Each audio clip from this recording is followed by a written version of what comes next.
Hi, Rick Manning, President of Americans for Limited Government here. The number four biggest story of 2022 is one that's been sticking with us for quite a while, at least for the last 6 years, since we became aware that the deep state, the American intelligence agencies, have in fact been engaged in trying to manipulate U.S. elections.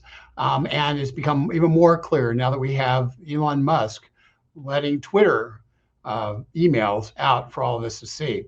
Here is what former House Intel Chairman Devin Nunes, how he commented on it with Chris Salcedo. Congressman, Twitter's former safety leader, Yoel Roth, now confirms censoring the New York Post 2020 story about the Hunter Biden laptop. He says it was a mistake to censor it. Listen. The morning of the Hunter Biden story in the New York Post happens. And it was weird, right? With distance and with what we know now, we forget some of the weirdness. But do you remember the laptop repair guy? Do you remember the uncertainty of the whole story? We didn't know what to believe. We didn't know what was true. There was smoke. So, Congressman, was this a mistake or was it a CCP-esque suppression of a politically inconvenient factual story? Well, if you notice, he used the word strange description there. He used the word weirdness. There was a strange weirdness to the story. I don't think anybody thought it was weird unless you saw the actual videos and pictures that came out at the time that were definitely not deep fakes. They were Hunter Biden. That was weird. So they had to know, at least at a minimum, a lot of what was on that laptop, whether it was all real or not real, a lot of it was real and a lot of it was illegal. And so for the guy to use weirdness, never heard that term used. I mean, look, you have simple terms of service.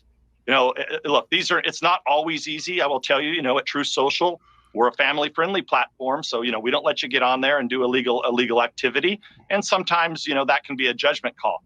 This, no matter how much weirdness and whatever his definition of weirdness is, that would not qualify, I don't even think, under Twitter's old terms of service, because Twitter just decided who they wanted to ban. And I think they work closely with the Democrats on those decisions. Yes, they do. They definitely work directly with Democrats on those decisions. And the Elon Musk released emails shows that there was a pipeline directly from the FBI to Twitter, one-way pipeline from the FBI, telling them what things FBI really wanted not to be up on Twitter. You have to assume the FBI was doing the same thing with Facebook and Google and other platforms.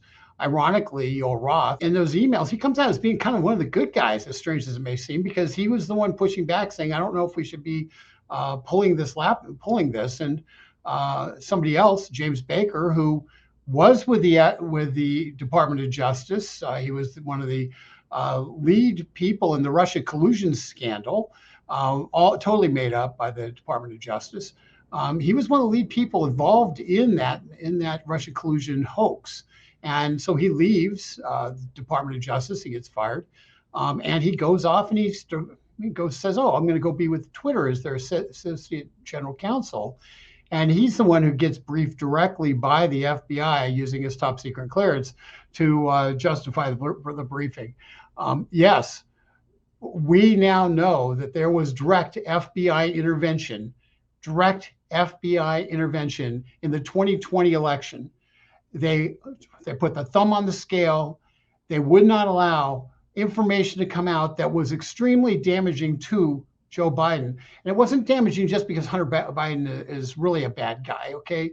Hunter Biden's a bad guy. There's a lot of stuff on there very salacious and the like, but that wasn't why it was in danger. Why it was bad is because that laptop drew a direct connection between payments from China, from Chinese Communist Party run companies that had hired Hunter Biden, gave him money, and it showed in that laptop, Hunter Biden a number of times talking about how he was paying off the big guy, Joe Biden.